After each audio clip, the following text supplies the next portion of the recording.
बिस्मिल्लाहिर्रहमानिर्रहीम। मैं मोहम्मद नईम और आप देख रहे हैं ज़फ़र सिक्योरिटीज़ प्राइवेट लिमिटेड को। एक बार फिर से आपको खुशामदीद कहते हैं आपने इस रेगुलर के और बाकायदा के प्रोग्राम मार्केट्स अपडेट में। बात करेंगे तमाम डेवलपिंग स्टोरीज़ पर, ख़बरों पर और स्टॉक मार्केट का रुझान जो कि आने वाले दिनों में देखने को मिलेगा, उस पर हम तज़िया पेश करेंगे। हमारे टॉपिक्स आपने देखे। वर्ल्ड कॉल की बदौलत 44 माह की कम तरीन सतह यानी कि लेवल। आज वॉल्यूम्स में इजाफा देखा गया, लगभग 76% से इजाफा, और ये सब वर्ल्ड कॉल लिमिटेड की बदौलत, जिसमें कि 15 करोड़ शेयर से ज़्यादा का काम हुआ।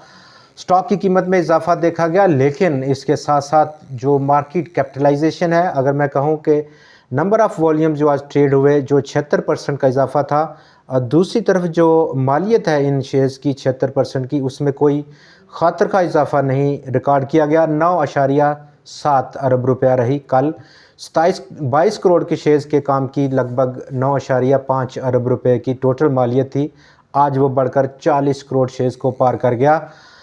9 + 9 यानी कि 18 स्टॉक्स पर आज हम बात करेंगे, जो कि आज के मेजर ट्रेंड चेंजेस रहे, डाउनसाइड और अपसाइड। जिन्होंने तेज़ी की, किन स्टॉक्स में जेन्युइन तेज़ी है और किन स्टॉक्स में ज़बरदस्ती की तेज़ी रही। कल शायद वो गिर जाएं और वहाँ पर पैसा लगाना या उनसे बचना एक बेहतर ट्रेडिंग स्ट्रेटजी का हिस्सा हो सकता है। अपसाइड बात करेंगे। 100x आज 47,200 पॉइंट्स की सतह को छूते हुए 47,080 पॉइंट्स की सतह पर आकर बंद हुआ। काफ़ी प्रॉफिट टेकिंग देखी गई कारोबार के इख्तिताम पर, लेकिन इसके बावजूद 323 पॉइंट्स का इजाफा कल के सेशन के मुकाबले में आज रिकॉर्ड किया गया। अपसाइड मज़ीद यहाँ पर कहाँ पर मार्केट नज़र आ सकती है, और डाउन साइड इस वक्त मार्केट एक सेंटीमेंट बना रही है पिछले 3 दिनों से। आज का जो प्रॉफिट टेकिंग का सिलसिला है कारोबार के इख्तिताम पर, वो कितना देर पा है, हमारे ख्याल में बहुत कम चांसेस हैं कि ये बहुत एक लंबा कोई करेक्शन का यहाँ से शुरू हो सकती है। आज की जो क्लोजिंग है उसको लेकर के, हाई को और जो क्लोजिंग है 100 पॉइंट से ज़्यादा की नीचे बंद होना 100x का कोई इतना बहुत बड़ा मायने नहीं रखता। अपसाइड 100x 47,000 यही जो 100 से 200 पॉइंट्स की रेंज है, यहाँ पर रेजिस्ट करेगा, और आज उसने किया भी। फर्दर हम ये लेवल को रेजिस्टेंस देख रहे हैं, जबकि नंबर्स में अगर मैं बात करूं कि मेजर जो रेजिस्टेंस है वो 47,290 पॉइंट्स की सतह। ये लेवल अगर ब्रेकआउट होता है अपर साइड पर, तो अगला पॉसिबल रेजिस्टेंस 100x का 47,590 पॉइंट्स की सतह पर। ख़बरों पर बात करते हैं। ख़बरों में जहां पर गैर फैसला कुन रहा ईसीसी का कल का इजलास, गैस की कीमतों पर कोई फ़ैसला नहीं कर पाया फर्टिलाइज़र सेक्टर को, लेकिन उसने कहा कि मार्च तक गैस की फराहमी को यकीनी बनाया जाएगा। दूसरी तरफ गैस के रेट्स उसने बढ़ाने थे। लोकल हमारी जो फर्में हैं, सुई नॉर्दर्न और सुई साउथ गैस कंपनीज़ के लिए, जो कि इंटरनेशनल मॉनेटरी फ़ंड की बहुत सख्त कंडीशन थी, उस पर फ़ैसला नहीं कर पाया। इसी माह के अख्ताम पर रिव्यू शुरू होगा। इंटरनेशनल मॉनेटरी फ़ंड की टीम पाकिस्तान को विज़िट करने वाली है। सीमेंट की सेल्स में इजाफा क्वार्टर ऑन क्वार्टर बेसिस पर पहले 3 महीने जुलाई, अगस्त और सितंबर में 23% का, लेकिन सितंबर जो कि आखिरी महीना था इन 3 महीनों का, उसमें 4% का कमी देखी गई है। सीमेंट सेक्टर में आज काफ़ी इसी खबर को लेकर गहमा-गहमी देखी गई। एशियन डेवलपमेंट बैंक उसने रिकमेंड किया पाकिस्तान के स्टेट बैंक ऑफ पाकिस्तान को कि वो फिलफौर इंटरेस्ट रेट को बढ़ा दे, अगर वो चाहता है कि इन्फ्लेशन को कंट्रोल करना है उसे। फर्दर उसने कहा कि पॉलिटिकल जो स्टेबिलिटी है वो इलेक्शन के बाद, जब इलेक्शन हो जाएंगे, तो वो एक्सपेक्ट कर रहा है कि पॉलिटिकल स्टेबिलिटी आएगी, और ये पॉलिटिकल स्टेबिलिटी बूस्ट करेगी बिज़नेस सेंटीमेंट को पाकिस्तान के अंदर। वर्ल्ड बैंक दूसरी तरफ उसने भी प्रोजेक्शन की, पाकिस्तान को रिकमेंड किया उसने कि पाकिस्तान अभी भी कोई बहुत बड़ा जो उसका टैक्स का निज़ाम है वो सही नहीं काम कर रहा, और वो उन लोगों को टैक्स नहीं कर रहा, उन सेक्टर्स को टैक्स नहीं लगा रहा जिनको कि लगाना चाहिए, या जिनसे बड़ा एक वॉल्यूम जनरेट हो सकता है कलेक्शन का। जैसा कि उसने रिकमेंड किया प्रॉपर्टी और एग्रीकल्चर सेक्टर को, कि इन पर बहुत कम टैक्स पाकिस्तान ने अप्लाई किया हुआ है, इसको इम्प्रूव करने की बहुत ज़्यादा ज़रूरत है।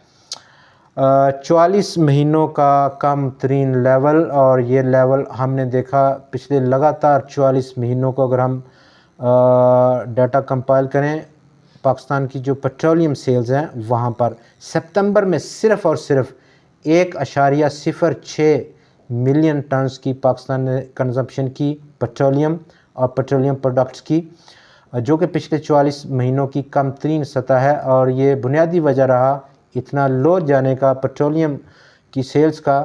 एक तो रेट्स का बहुत बढ़ना लोकल लेवल पर और उसके साथ साथ इंटरनेशनल लेवल पर, और दूसरे नंबर पर हमारे जो मुआशी हालात हैं वो बहुत दगरगू हैं। कंट्रैक्शन का पीरियड है, तमाम बड़ी इंडस्ट्रीज़ इस वक्त कंट्रैक्शन में, जो कि आपने देखा हुआ लार्ज स्केल मैन्युफैक्चरिंग इंडेक्स जो कि पिछला डाटा था जो मेजर करता है 85% लार्ज स्केल मैन्युफैक्चरिंग इंडस्ट्री को, वो नेगेटिव ग्रोथ पोस्ट कर रहा है इस साल। और इसके 2 महीने में भी हमने नेगेटिव उसकी ग्रोथ देखी थी। वॉल्यूम्स में आज लगभग लीड किया वर्ल्ड कॉल ने, 15 करोड़ और 50 लाख शेयर्स का काम देखा गया। पाकिस्तान रिफाइनरी 1 करोड़ और 29 लाख शेयर्स का काम रहा स्टॉक में। बैंक इस्लामी 1 करोड़ 12 लाख शेयर्स का काम। सी एनर्जी 88 लाख शेयर्स का काम। और HBL काफ़ी दिनों के बाद आज उसने 64 लाख शेयर्स का काम किया।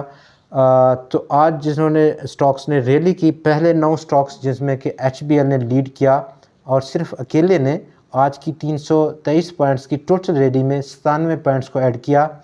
MCB बैंक जो कि कल भी हमने डिस्कस किया।